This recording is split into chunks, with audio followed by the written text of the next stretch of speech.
Ruby की love marriage होती है बिहार के अंदर और बिहार में परिवार वालों की रजामंदी बिल्कुल नहीं थी। इसलिए रूबी अपने पति के साथ भागकर आ जाती है गुजरात के अहमदाबाद में। लेकिन कहानी यहीं पर ट्विस्ट खाती है क्योंकि बंद कमरे के अंदर उसे एक नई मोहब्बत होती है और उस नई मोहब्बत के सामने वो अपने पति को धारदार तलवार से कटवाती है। कमरे में खून फैल चुका था, खून के छींटे उसके चेहरे पर थे। अंदर ही अंदर वो खुश हो रही थी, लेकिन दिमाग में एक याद थी, वो याद जहां पर वो अपने पति के साथ लव मैरिज करने से पहले जिस तरीके से घूमती फिरती थी, खाती पीती थी, वो हंसने वाले पल थे। और जहां शादी के बाद घर में दो दो बच्चे भी हुए, वहीं पर उसी घर के अंदर वो अपने पति को जब कटवा रही थी तो उसे बड़ा मजा आ रहा था। और मजे की बात यह रही कि जब वो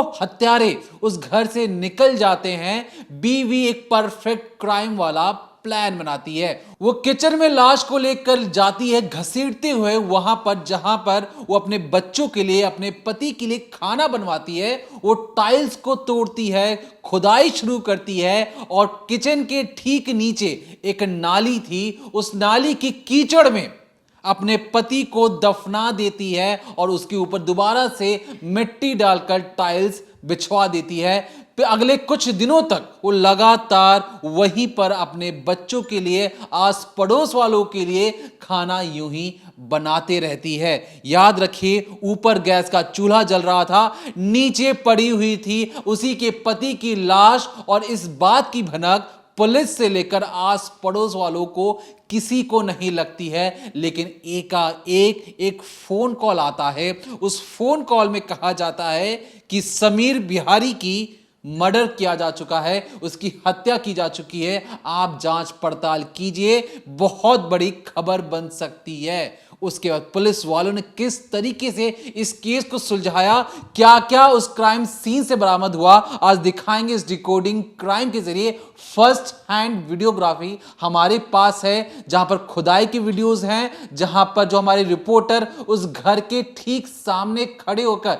बिल्कुल एक्सक्लूसिव तस्वीर आपके लिए लाए हैं, जहां पर आज हम बताएंगे कि रूबी के दिमाग में जो चीजें चल रही थी, अगर पुलिस से एक छोटी सी गलती हो जाती तो शायद ये केस सालों साल दबा रहता, किसी को पता नहीं चलता। और बिल्कुल परफेक्ट क्राइम था ये, जहां पर लगभग 5 सालों तक इस बात की भनक नहीं लगी कि एक इंसान की हत्या की जा चुकी है। क्या है पर्दे के पीछे की रहस्यमय कहानी, जानेंगे इस डिकोडिंग क्राइम के जरिए।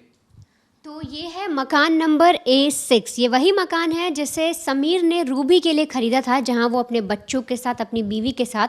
खुशहाल ज़िंदगी बिता रहा था। इस घर को बड़ी ही बारीकी से देखिए, हम कैमरे के ज़रिए आपको इस घर के अंदर ले जाने की कोशिश करेंगे। ये जो कैमरा है, ये आप देखिए किस तरह से जो जंगला बना हुआ है, जो खिड़की नुमा चीज़ है, उसके ज़रिए अंदर आपको दिखाने की कोशिश की जा रही है। आप देख रहे हैं कि जो सीमेंट है वो किस तरह से उखड़ा हुआ है, टाइल्स उखड़ी हुई हैं, कुछ ईंट पत्थर जो है वो नीचे से ऐसे समझ में आ रही है, कुछ खुदाई की गई है। दरअसल ये जो पूरी खुदाई की गई है, ये एक लाश को निकालने के लिए की गई है, जो कि 5 साल पहले दफना दी गई थी एक बीवी के ही द्वारा। अब आपको एक किचन दिखाती हूँ। जो आप किचन देख रहे हैं, इसमें आप देखिए मजदूर खड़े हुए दिखाई दे रहे हैं। नीचे एक गड्ढा बना हुआ है, फावड़ा रखा हुआ है, तसला रखा हुआ है और साथ ही साथ ऊपर शेल्फ भी है जिस पर टाइल्स लगी हुई हैं। अब यही किचन जो है, जब इसकी खुदाई हुई उससे पहले बाकायदा इसी तरह से हरे रंग की टाइल लगी हुई थी और इन्हीं टाइलों के नीचे जो समीर है वो कैद था। जैसे ही पुलिस की टीम यहाँ पर पहुँचती है, मज़दूरों को बुलाया जाता है, खुदाई शुरू करवाई जाती है और उसके बाद अंदर से जो सिंक के पास का पूरा एरिया होता है, जहाँ पानी का निकास होता है, जहाँ पानी होता है, वहाँ पर जो बॉडी थी, सोचिए 5 साल पहले गाड़ी गई थी, स्केलेटन बन चुका था, हड्डियाँ दिख रही थी, एक नरमुंड दिख रहा था पुलिस को, पूरी तरह से तैर रहा था पानी में और कीड़े लगे हुए थे, बहुत सारे कीड़े थे और वो करते ही बदबू आनी शुरू हो गई। इसके अलावा जब और आगे पुलिस बढ़ती है, जब मज़दूर और आगे बढ़ते हैं, खुदाई करते हैं, तो उन्हें एक हड्डी मिलती है, जो हाथ पैर की हड्डियाँ होती हैं वो मिलती हैं और साथ ही साथ नरमुंड मिला, जिसमें से पता लग रहा है कि वो किसी इंसान का चेहरा है। अब ये सारी चीज़ें देखने के बाद जब पूरी चीज़ें कैमरे पर आई, मीडिया के सामने आई, पुलिस वाले वहाँ पर पहुँचे, तो हर कोई दंग रह गया कि एक किचन, ये जो आप किचन देख रहे हैं यहाँ पर, सोचिए एक पत्नी रोज़ खाना बना रही है, वो अपने बच्चों के लिए सुबह नाश्ता बनाती है, जबकि बच्चों को पता भी नहीं जो पिता हैं वो उसी किचन के अंदर नीचे गड़े हुए हैं और वहीं पर खाना बन रहा है। नीचे बैठकर उसी फर्श पर वो सब्जियां काट रही है, वो अपने बर्तन धो रही है, वो सफाई कर रही है, वो झाड़ू लगा रही है, और उसी के नीचे उसके पति की लाश जो है वो दफन है। अब ये जो पूरी वारदात है किस तरह से सामने आती है, उसको जानने के लिए आपको सबसे पहले समीर और रूबी का थोड़ा सा अतीत जानना होगा। दरअसल जो समीर है उसका पूरा नाम है मोहम्मद इसराइल, और जो रूबी है वो दोनों ही बिहार के रहने वाले हैं। और एक वक्त में 2018 की बात है, दोनों की मुलाकात होती है और जो समीर है वो रूबी से प्यार करने लगता है पहली नज़र में। रूबी उसे देखने में अच्छी लगती है, दोनों की बातचीत होती है, दोस्ती होती है, और अब जो समीर है वो उसे अप्रोच करता है कि वो उसकी गर्लफ्रेंड बन जाए। रूबी को भी समीर पसंद आ जाता है, उसकी आदतें पसंद आ जाती हैं, दोनों एक साथ घूमते फिरते हैं और घर से छुप छुपाकर एक दूसरे से मिलने जाते हैं। अब ये दोस्ती, यारी, मोहब्बत इस तरह से आगे बढ़ती है कि अब रूबी और समीर दोनों को लगता है कि उन्हें शादी कर लेनी चाहिए। घर पर बताया जाता है, घर पर कोई मानता नहीं है, और इस पूरे मामले में समीर को लगता है कि कहीं आने वाले वक्त में रूबी उसका साथ ना छोड़ दे, और इसलिए बार बार वो उससे पूछता भी रहता है कि क्या तुम मेरे साथ रहोगी, हमेशा मेरे साथ रहोगी। रूबी हमेशा उससे वादे करती। अब ऐसे में एक वक्त आता है जब इन्हें फैसला करना पड़ता है कि परिवार को चुने या अपने प्यार को, और इसके बाद ये दोनों जो हैं वो फैसला करते हैं और वहाँ से भाग जाते हैं, यानी कि अपने घर से भागते हैं। दोनों जाकर शादी करते हैं, और शादी के बाद अब समीर को लगता है कि अब तक वो अकेले ज़िंदगी जी रहा था, उसके साथ उसका परिवार था, लेकिन अब उसे रूबी को भी संभालना है, और इसीलिए सीधे तौर पर बिहार से वो साफ तौर पे अहमदाबाद आ जाते हैं। यहाँ पर आके किसी तरह से गुजर बसर करते हैं, नौकरी चल रही होती है, समीर किसी तरह से ध्यान रखता है, और अब ऐसे में जो रूबी है वो प्रेग्नेंट हो जाती है, उसको बच्चा होने वाला होता है। तो समीर कड़ी मेहनत करता है और उसे समझ में आता है कि कैसे भी करके मुझे अब एक घर खरीदना है, चाहे छोटा सा घर हो, एक कमरे का मकान हो, लेकिन मुझे अपनी बीवी बच्चों के लिए घर खरीदना है जहाँ पर वो लोग खुशहाल ज़िंदगी जी पाएँ और मैं अपनी बीवी के साथ सुकून से रह पाऊँ। और इसी सिलसिले में बाकायदा ये जो आप घर देख रहे हैं A6, ये जो घर बार बार हम आपको दिखा रहे हैं, इस घर को बाकायदा समीर ख़रीदता है पैसे जुगाड़ कर कर, और यहाँ पर अपनी नई ज़िंदगी शुरू करता है। सारी चीज़ें ठीक ठाक चल रही थी, लेकिन उसी वक्त ये जो पूरा 18 का मामला था, इनमें प्यार होता है, शादी होती है, 19 आते आते इनको बच्चा भी हो जाता है, और इसके बाद धीरे से कोविड का टाइम आ जाता है। और कोविड के टाइम पे जिस तरह से लॉकडाउन लगा था, तो ऐसे में काम वगैरह बहुत सारे ठप पड़ गए थे, और समीर का भी काम पूरी तरह से ठप पड़ गया था। तो उसने सोचा था क्यों ना बाहर जाकर वो काम करे, कहीं अपने घर से दूर किसी दूर दराज एरिया में काम ढूंढे, जिससे घर में जो है अभी भी पैसों की दिक्कत ना है, उसकी पत्नी को वो खुश रह सके। आप बार बार सोचेगा, जो समीर है वो बार बार यही सोच रहा है कि उसके घर में जो उसका परिवार है, जो उसकी पत्नी है, जो उसके बच्चे हैं, वो उन्हें कैसे खुश रख सकता है, और इसीलिए वो बाहर निकल कर जॉब करने के लिए भी तैयार होता है। लेकिन यहाँ पर कहानी पूरी तरह से घूम जाती है। अब इसी घर के अंदर इमरान नाम का एक शख्स जो है वो दस्तक दे देता है, यानी कि ये जो आप A6 मकान है, इसी मकान से चलकर इमरान नाम का जो शख्स है जब वो अंदर बढ़ता है तो उसकी नज़र रूबी पर पड़ती है। अब रूबी पर जब पहली नज़र पड़ी, बातचीत हुई, तो आस पड़ोस में रहने के नाते भाभी भाभी करके उसने बातचीत शुरू की। अब इधर रूबी जो है वो भी घर पर अकेली थी, और धीरे धीरे उसको भी इमरान का साथ पसंद आने लगता है। एक तरफ रूबी ने कहा प्यार किया था समीर के साथ, अपने घर को छोड़ दिया था, उसके साथ शादी कर ली, घर बसा लिया, उसके सुख दुख में साथ भी रही, लेकिन जैसे ही इमरान उसकी ज़िंदगी में आया, उसे लगा कि समीर अब तक उसे उस तरह से खुशियाँ दे ही नहीं पाया। इमरान जो है उसे गिफ्ट दिया करता, उसके साथ घूमने बाहर जाता, यहाँ तक कि उसके बच्चों के लिए तोहफे लाया करता, और तो और अब समीर की गैर मौजूदगी में जो लड़की थी, यानी कि जो रूबी थी, और जो उसके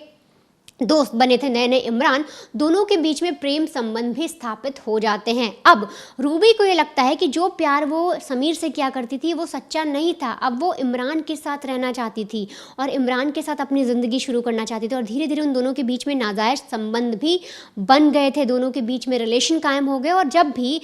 जो समीर है जब वो काम से लौट कर आता, सारी चीज़ें होती, तो सिचुएशन ऐसी हो जाती कि उस वक्त जो रूबी है वो रहती तो समीर के साथ थी, उसकी बॉडी समीर के साथ रहती थी, लेकिन उसका जो दिमाग है पूरी तरह से इमरान के मन में इन्वॉल्व रहता था, वो इमरान के बारे में सोचती रहती थी, उसके दिमाग में बस यही चलता था किसी भी तरीके से मैं इमरान की हो जाऊँ, इमरान से मेरी शादी हो जाए और मैं इससे अलग हो जाऊँ समीर से। वही समीर जो अपनी ही पत्नी के लिए सब कुछ अच्छा सोच रहा था, और धीरे धीरे पूरी कहानी आगे बढ़ती जा रही थी, चीज़ें निकलती जा रही थी, और इसी सिलसिले में रोज़ समीर जो है वो अपनी बीवी को इमरान के साथ देख लेता है। अब इमरान के साथ देखने के बाद आगे क्या चीज़ें होती हैं, किस तरह से दोनों मिलकर जो इमरान और रूबी हैं वो प्लान बनाते हैं समीर को रास्ते से हटाने का, और किस तरह से आखिर 5 साल तक एक लाश किचन के अंदर गड़ी रहती है, किराएदार भी आ जाते हैं, बीवी भाग भी जाती है, लेकिन पुलिस इस पूरे केस को खोलती है, आप वो भी समझिए।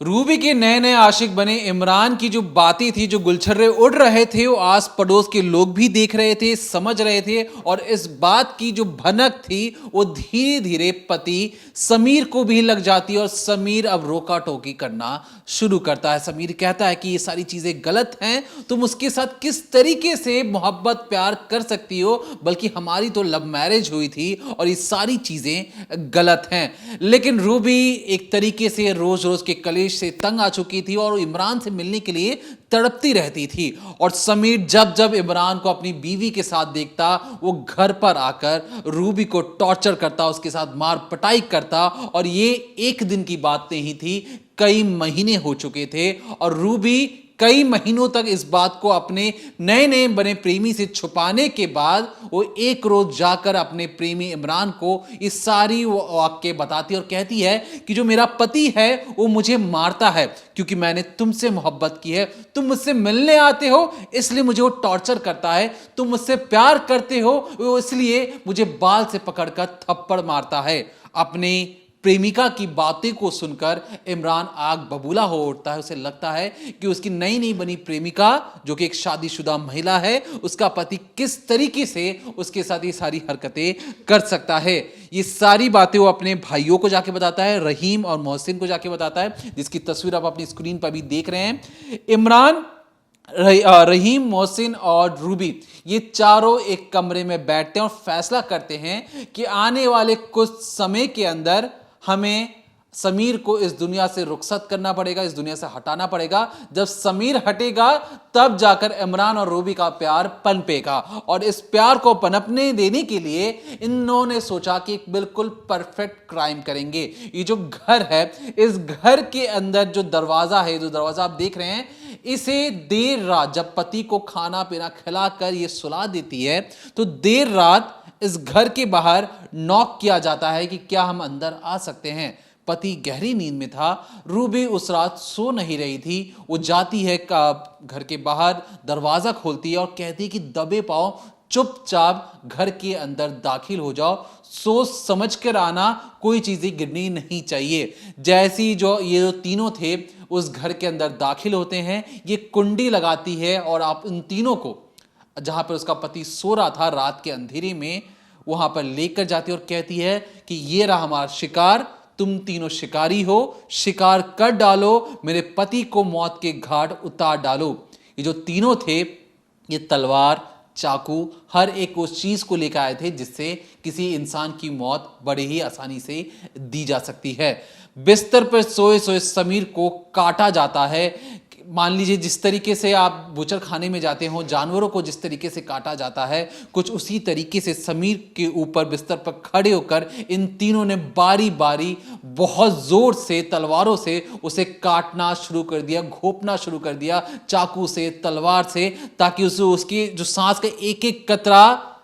अगली बार वो लेने लायक ना बचे। कमरे में खून फैल चुका था, आस पास जितने भी जो चीज सामान रखे थे उस पर खून के धब्बे लग चुके थे, और जब जब तलवार से वार किया जा रहा था खून की छींटे बगल में खड़ी रूबी के चेहरे पर पड़ भी रहे थे, और उसे मानो मजा आ रहा था कि मेरे नए प्रेमी ने किस कदर उसकी बातों में आकर उसे मनाकर उसके पति को मौत के घाट उतार दिया। कहीं ना कहीं उसे लग रहा था कि जब समीर इस दुनिया से हटेगा तब जाकर वो इमरान के साथ हम बिस्तर हो सकती है, और उसे रोकने टोकने वाला कोई नहीं था। अब ये तीनों जब सुनिश्चित कर लेते हैं कि अच्छी तरीके से समीर को काट दिया गया है, उसकी सांसें थम चुकी हैं, तीनों बिस्तर से उतरते हैं, रूबी के सामने खड़े होते हैं और रूबी से कहते हैं आई लव यू, अब हमारे बीच में कोई और नहीं आएगा। रूबी कहती है कि एक काम करो, हाथ पैर धो लो, ऐसे बाहर जाओगे तो लोगों को शक हो जाएगा, और इसलिए वो उन्हें बाथरूम में ले जाकर उनके हाथ पैर धुलवाती है और हथियारों के साथ हंसती है, खेलती है और सोचती है कि अब पति को किस तरीके से ठिकाने लगाया जाए। और इसके बाद उनके दिमाग में कोई प्लान आ नहीं रहा था कि क्योंकि इतनी बड़ी लाश को घर से बाहर लेके जाना, वो भी उस तंग गली में जहां पर ना चाहते हुए भी, चाहे कितनी भी रात हो, कोई ना कोई उन्हें जरूर देख लेगा। इसलिए हर किसी की नजर से बचाने के लिए, अपने बच्चों की नजर से बचाने के लिए कि उनके पापा को किस तरीके से मौत की घाट उतारा गया है, सबसे बेस्ट जगह उन्हें लगा घर के अंदर किचन का। किचन में रातों रात खुदाई की जाती है, टाइल्स को तोड़ा जाता है, टाइल्स तोड़कर अलग रखा जाता है और इस तरीके से तोड़ा जाता है कि दोबारा जब उसे लगाया जाएगा तो किसी को शक ना हो कि टाइल्स दोबारा से बिछाई गई है। अब उसके बाद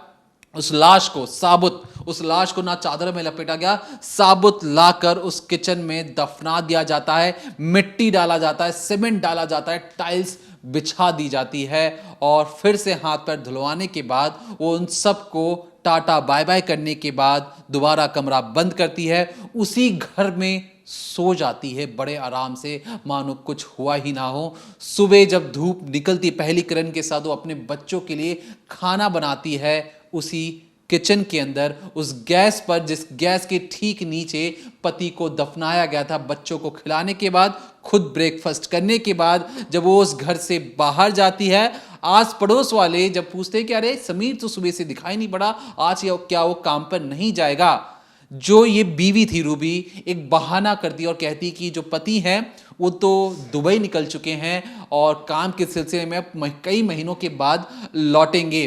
अब आस पड़ोस वालों को लगता है कि कल रात तक तो हमने देखा था कि समीर घर के अंदर है और सुबह की पहली किरण के साथ समीर तो दुबई निकल गया, ये कैसी बात है। अब जो भी मोहल्ले में कोई कहाँ कुछ पूछता कि समीर कहाँ पर है, चाहे रिलेटिव्स पूछें, कोई भी पूछे, हर किसी को एक नई कहानी पता लगती कि समीर तो यहाँ चला गया, समीर वहां पे चला गया।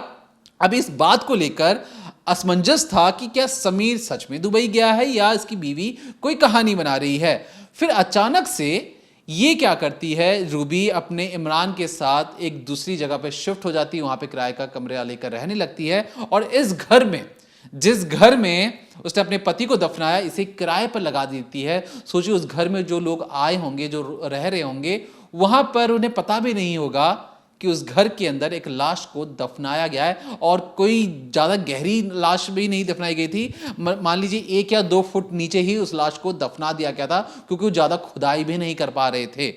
अब अचानक से जब कई साल गुजर जाते हैं तो एक पुलिस कांस्टेबल के पास फोन आता है और उन्हें कहा जाता है कि जो समीर है उसकी हत्या की जा चुकी है। पुलिस वालों के सामने ऐसे कॉल्स आते रहते हैं, लेकिन उन्हें लगा कि चलो एक फोन कॉल आया है, जांच पड़ताल की जाए कि सच में ऐसा मामला है या नहीं। तब उन्हें समझ में आता है कि ये जो समीर पिछले कई सालों से गायब जरूर है, इसकी बीवी कहाँ है। तो पता लगता है कि बीवी का तो प्रेम प्रसंग चल रहा था, उसने एक नया पति ढूंढ लिया, नया बॉयफ्रेंड ढूंढ लिया है और उसी के साथ वो रह रही है। जब समीर को रडार पर लिया जाता है, मैं हूबहू आपको बताता हूं कि उसके साथ जब 4 नवंबर 2025, हाल ही का मामला ही है, ज़्यादा पुराना मामला भी नहीं है, अचानक से पुलिस, सोचिए 2020 में कोरोना का वक्त था, उस वक्त उसके पूछताछ के लिए जब बुलाया जाता 4 नवंबर 2025 को, पूरा वाकया मैंने आपको कोरोना के वक्त का बताया था, अभी जो किस्सा सुनाया आपको मैंने अभी। लेकिन जब इमरान से एक तरीके से रडार पर लाकर जब पुलिस उससे पूछती है और पूछती है कि क्या आपका समीर की पत्नी के साथ कोई संबंध है, इमरान सीधे तौर पर मना कर देता है कि नहीं सर, ऐसी कौन सी बात, मैं तो रूबी को जानता भी नहीं हूं। पुलिस फिर पूछती रूबी कहाँ है, सर मैं नहीं जानता। तीसरा सवाल जो पुलिस पूछती है कि समीर कहाँ है, सच सच बता दो। इमरान कहता है सर मुझे नहीं पता। पुलिस पूछती तो आपको पता क्या है। इमरान कहता है सर आप जो भी चीजें पूछ रहे हैं आप गलत इंसान से पूछ रहे हैं, मुझे तो कुछ भी नहीं पता है। अब यहां पर जो इमरान है वो एक आदतन अपराधी था और उसे पता था कि पुलिस वालों को टैकल किस तरीके से किया जा सकता है, लेकिन यहां पर उससे बहुत बड़ी चूक यह हो गई क्योंकि उसके सामने जो टीम बैठी थी वो क्राइम ब्रांच थी। क्राइम ब्रांच में जो अफसर होते हैं, जो पुलिस वाले होते हैं, वो बहुत ही तेज तरार होते हैं, उन्हें पता होता है कि किस तरीके से क्रिमिनल को तोड़ा जाना चाहिए। फिर जो पुलिसिया जो तरीका होता है, 1-2 तरीकों से पूछा गया, जवाब नहीं आया, फिर दूसरा तीसरा जो तरीका जब अपनाया गया तो इमरान टूटा और उसने जो कहानी बताई, उसने कहा कि मैंने मौत की घाट तो उतार दिया सर, लेकिन चलिए आपने मुझे इतना मारा है, अब आगे मत मारिएगा, और इसलिए मैं आपको उस क्राइम सीन पर लेके चलता हूं और दिखाता हूं कि कहां पर हमने लाश को छिपाया था। ये जो तस्वीर आप देख रहे हैं, इस घर के अंदर जाने के बाद जब मजदूरों को लगाया जाता है, भयंकर बदबू आ रही थी, और इमरान जो उसने मारा था, हत्या की थी, लाश को छुपाया था, वो किसी तोते की तरह खड़े होकर एक तरीके से डायरेक्शन दे रहा था मजदूरों को कि इस तरीके से खुदाई करोगे तो यहां पैर मिलेगा, उस तरीके से खुदाई करोगे तो वहां खोपड़ी मिलेगी। और जब खुदाई करते करते जो कुदाल था वो समीर के एक तरीके से खोपड़ी पे जाके लगती है और खोपड़ी नरमुंड बाहर आ जाता है। नीचे कीचड़ भी था, नाली भी थी, उसमें हड्डियां तैर रही थीं, एक तरीके से गल चुकी थीं। इतना भयानक दृश्य था कि पुलिस वालों के भी रोंगटे खड़े हो जाते हैं, और एक का एक फिर रूबी को भी रडार में लेकर पकड़ा जाता है, और कई चीजें जो 2 या 3 लोगों ने आपको दिखाया, मोहसिन और उसके साथी, सबको गिरफ्तार किया जाता है। और हर किसी के मन में यही सवाल था कि एक महिला जिस 2 बच्चों की जो मां भी है, उसे अपने पति से उसने लव मैरिज की थी, लेकिन जब उसके पति से भी उसका मन भर जाता है, एक नया प्रेमी मिलता है, और उस नए प्रेमी के साथ भी वो सोचती है कि मैं अपने पति को किस तरीके से मौत के घाट उतारूं, क्योंकि पति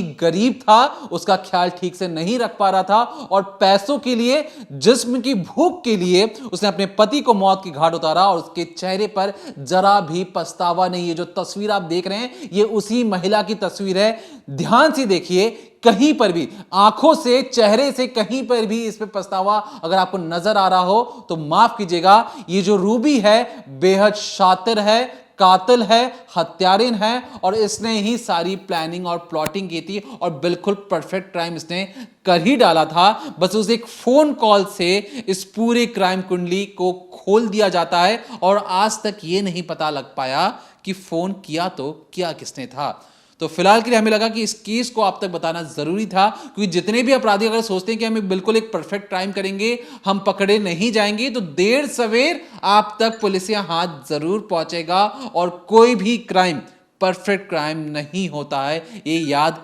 रखना भी जरूरी है। हर एक उस अपराधी के लिए जो जरा भी सोच रहा है कि हम क्राइम करेंगे और बच जाएंगे, कोई हमें छू तक नहीं सकता, तो परफेक्ट क्राइम जैसी कोई चीज अब बची नहीं है इस मॉडर्न दुनिया के अंदर। तो फिलहाल के लिए देखती रहिए decoding crime, Monday to Friday शाम 7:30 बजे, ओनली ऑन क्राइम तक।